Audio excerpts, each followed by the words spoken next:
بسم اللہ الرحمن الرحیم۔ پیر جماعت علیہ شاہ صاحب فرماتے ہیں کہ ایک مرتبہ میں مدینہ منورہ گیا، وہاں پر کریم بخش لاہوری شخص نبی پاک علیہ السلام کی روضہ مبارک کی جالی کے سامنے درود و سلام پڑھ رہا تھا۔ جب وہ پڑھ چکا تو میں نے اس کا ہاتھ پکڑا اور اپنے کمرے میں لے آیا، تو میں نے اسے ایک قیمتی کرتا دیا اور ایک میرے رفیق نے اسے ایک کوٹ دیا، ایک نے چادر دی۔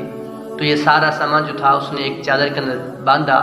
جب جا رہا تھا تو اس نے یہ کہا کہ جب آپ نے میرا ہاتھ پکڑا اس وقت میں نبی پاک علیہ السلام کی بارگاہ میں عرض کر رہا تھا کہ یا رسول اللہ میرے کپڑے پھٹ گئے۔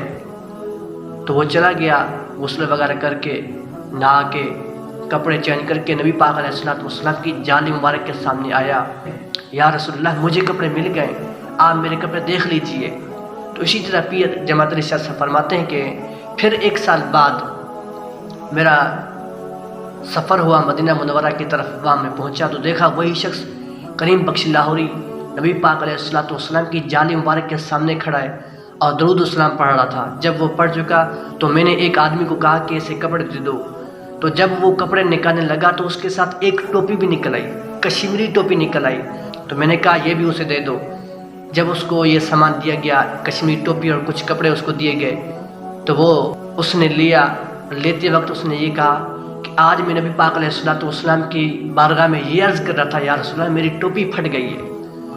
اس نے پیر جماعت علیہ شاہ صاحب کو ایک جملہ کہا، لگا مجھے 12 سال ہو گئے، جب پہلا سال ہوا مجھے اس بات کا علم نہیں تھا، جب دوسرا سال آیا تب مجھے اس بات کا علم ہوا کہ اللہ تعالیٰ دینے والا، نبی پاک تقسیم کرنے والے ہیں۔ یہ بخاری شریف کی حدیث مبارک ہے۔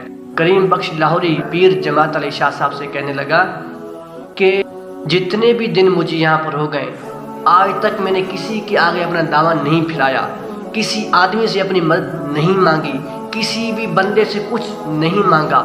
جس چیز کی ضرورت پڑتی میں نبی پاک علیہ السلام کی روضہ کے سامنے جا کر عرض کرتا یا رسول اللہ یہ چیز نہیں ہے، تو 5 منٹ نہ گزرتے وہ چیز مل جاتی۔ اس کو نبی پاک واقعی اللہ تعالیٰ داتا ہے، حقیقی جو داتا ہے وہ اللہ تعالیٰ ہے، اللہ تعالیٰ دینے والا ہے، نبی پاک علیہ السلام تقسیم کرنے والے ہیں۔